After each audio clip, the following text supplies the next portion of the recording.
Hello, എല്ലാവർക്കും എൻ്റെ പുതിയ വീഡിയോയിലേക്ക് സ്വാഗതം. ഞാൻ ഇന്ന് വന്നിരിക്കുന്നത് ഒരു ചിക്കൻ കറി റെസിപ്പിയുമായിട്ടാണ്. അപ്പോൾ വീഡിയോയിലേക്ക് പോകാം. സവാള ഇട്ട് കൊടുക്കാം.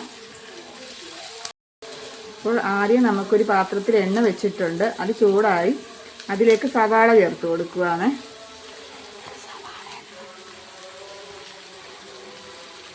ഇത് 8 സവാളകളും ഉണ്ട്. ഞാൻ കുറച്ച് കൊച്ചുള്ളി കൂടി ചേർത്ത് കൊടുക്കുന്നുണ്ട്. സവാള തന്നായ ഒരു മധുരം പോലെ തോന്നിക്കും, അതുകൊണ്ട് ഞാൻ കൊച്ചുള്ളി കൂടെ ചേർത്ത് കൊടുക്കുന്നുണ്ട്.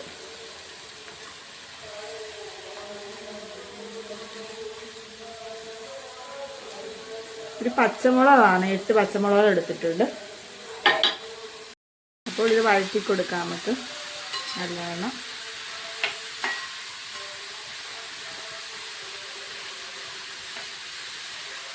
ഞാനിവിടെ 2 കിലോ ചിക്കനോളം എടുത്തിട്ടുണ്ട്.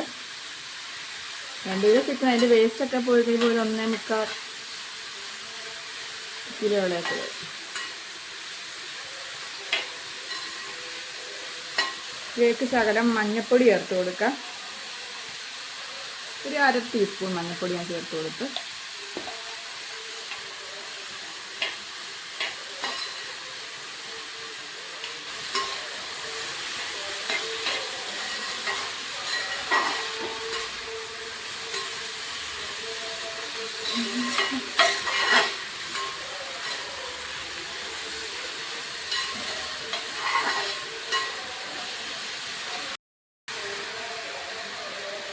അപ്പോൾ ഞാൻ ഇതിലേക്ക് ഒരു ചെറിയ ടീസ്പൂൺ ഉപ്പ് കൂടി ചേർത്ത് കൊടുക്കുകയാണ്. അപ്പോൾ പെട്ടെന്ന് സവാള വഴലും. അപ്പോൾ നമുക്കിതിലേക്ക് കുറച്ച് ഇഞ്ചിയും വെളുത്തുള്ളിയും ചതച്ചത് ചേർത്ത് കൊടുക്കാം.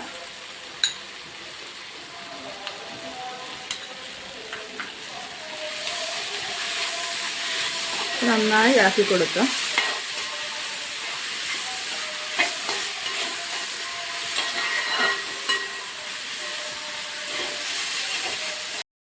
അപ്പോൾ നമുക്കൊന്ന് ഇത് ഒരുമാതിരി വഴണ്ടിട്ടുണ്ട്. നമുക്കൊന്നുകൂടെ അടച്ചു വെക്കാം. അടച്ചു വെച്ച് കഴിക്കും. ഇതാകുമ്പോൾ ആദ്യം ഇരുന്ന് ഒന്നുകൂടെ നല്ലവണ്ണം ഇത് വാടി കിട്ടും.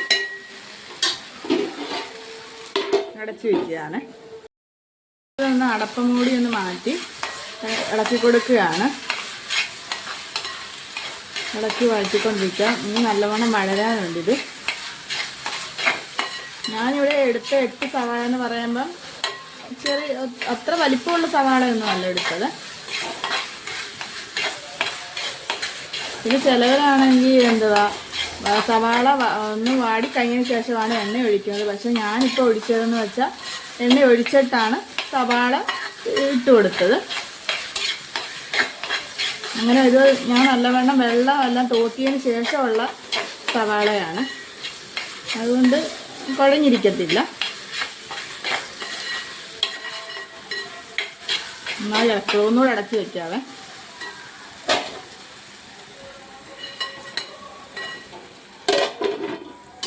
ഉള്ളി നന്നായിട്ട് വാടിയിട്ടുണ്ട്. ഇതിനകത്ത് ഞാൻ ഇച്ചിരി കുറച്ചേറെ കൊച്ചുള്ളി ചേർത്ത് കൊടുത്തിട്ടുണ്ട്. നമ്മൾ സവാള തന്നെ ചേർക്കുമ്പോൾ അങ്ങ് മതിരിക്കും. കൊച്ചുള്ളി ആകുമ്പോൾ നല്ല ടേസ്റ്റ് കിട്ടും.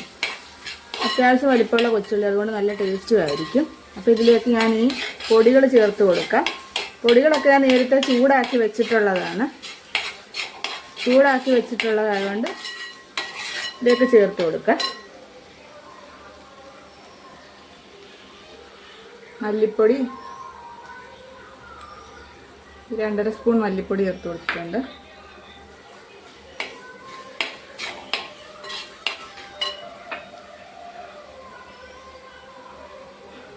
മുളക് പൊടി ആവശ്യത്തിന് ചേർത്ത് കൊടുക്കാം.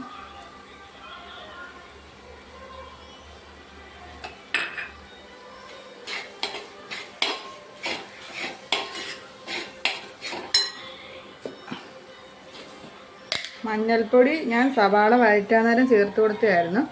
എന്നാലും ഇനിയിപ്പോൾ ഇറച്ചി ഇടുമ്പോൾ കുറച്ചുകൂടെ ചേർത്ത് കൊടുക്കുന്നുണ്ട്. ഞാൻ ഒരുപാടങ്ങ് ഓയിൽ ഒഴിച്ചിട്ടില്ല. ഇവിടെ ഓയിൽ അധികം പറ്റത്തില്ല ആർക്കും. നിങ്ങളുടെ ആവശ്യത്തിന്, നിങ്ങളുടെ ഇഷ്ടാനുസരണം എത്ര ഓയിലാണ് വേണ്ടതെന്ന് വെച്ചാൽ അതനുസരിച്ച് ഒഴിച്ച് കൊടുക്കാം. ഇനി ഇതിലേക്ക് മസാലപ്പൊടി ചേർത്ത് കൊടുക്കാം. ഞാൻ വീട്ടിൽ പൊടിച്ച മസാലയാണ് ചേർത്ത് കൊടുക്കുന്നത്. ചെറിയ സ്പൂൺ 1.5 സ്പൂൺ ചേർത്ത് കൊടുത്തിട്ടുണ്ട്. പിന്നെ നമുക്ക് വേണമെങ്കിൽ ആവശ്യത്തിൽ ചേർത്ത് കൊടുക്കാം.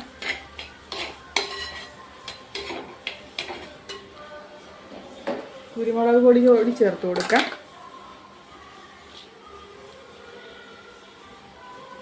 അത് ഒരു 1/2 ടീസ്പൂൺ ഇട്ടിട്ടുണ്ട്, 1 ടീസ്പൂണിന്.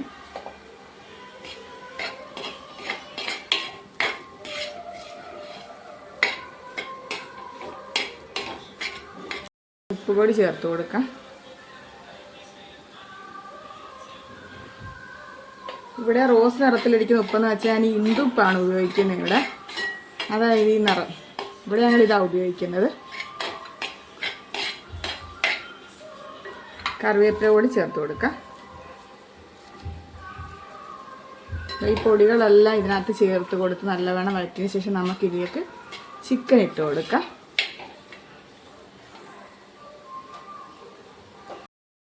നമുക്കിതിലേക്ക് ചിക്കൻ ചേർത്ത് കൊടുക്കാം.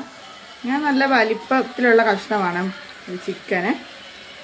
ഒരു 1.25 കിലോ ചിക്കനാണുണ്ട്. വലിയ പീസായിട്ടാണ് മുറിച്ചിരിക്കുന്നത്.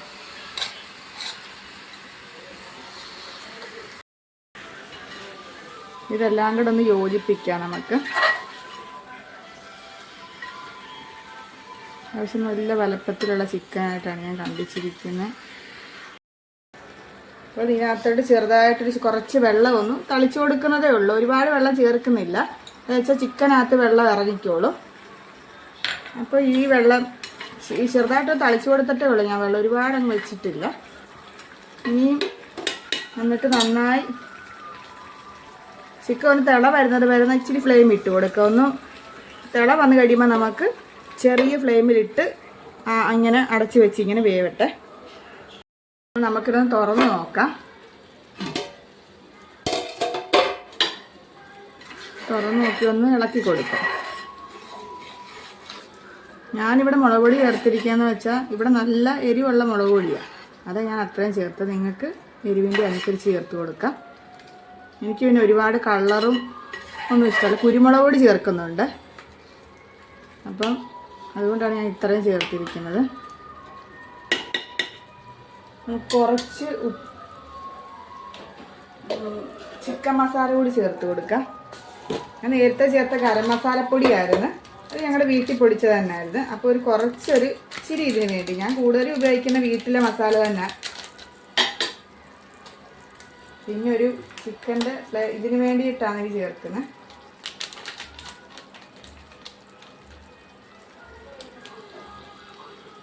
കുറച്ച് ചേർത്ത് കൊടുത്തിട്ടുള്ളൂ. മറ്റേ മസാല ചേർത്തിട്ടുള്ളതുകൊണ്ട് ശകലം കുരുമുളക് പൊടിയും കൂടെ ചേർത്ത് കൊടുക്കാം.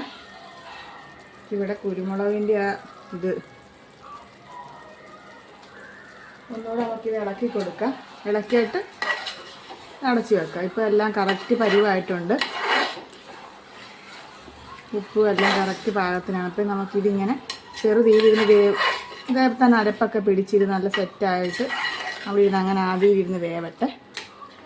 നമുക്കിതൊന്ന് അടച്ചു വെച്ച് കൊടുക്കാം.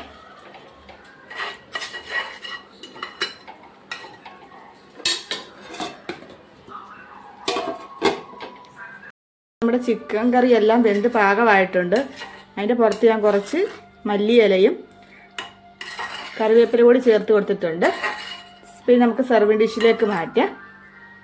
അപ്പോൾ നമ്മുടെ ചിക്കൻ കറി ഇവിടെ റെഡിയായി സെർവിങ് ഡിഷിലേക്ക് മാറ്റിയിട്ടുണ്ട്. അപ്പോൾ ഞാൻ ഇവിടെ ചിക്കൻ കറിയുടെ കോമ്പിനേഷനായിട്ട് ഇരിക്കുന്നത് ഫ്രൈഡ് റൈസാണ്. അപ്പോൾ ഇതാണ് ഞങ്ങളുടെ ഇന്നത്തെ ഡിഷ്. അപ്പോൾ എൻ്റെ ചിക്കൻ കറി റെസിപ്പി എല്ലാവർക്കും ഇഷ്ടപ്പെട്ടെന്ന് വിചാരിക്കുന്നു. അപ്പോൾ എല്ലാവരും ഞാൻ ട്രൈ ചെയ്ത് നോക്കണം. അടുത്ത വീഡിയോ കാണുന്നവരേക്കും ബായ്.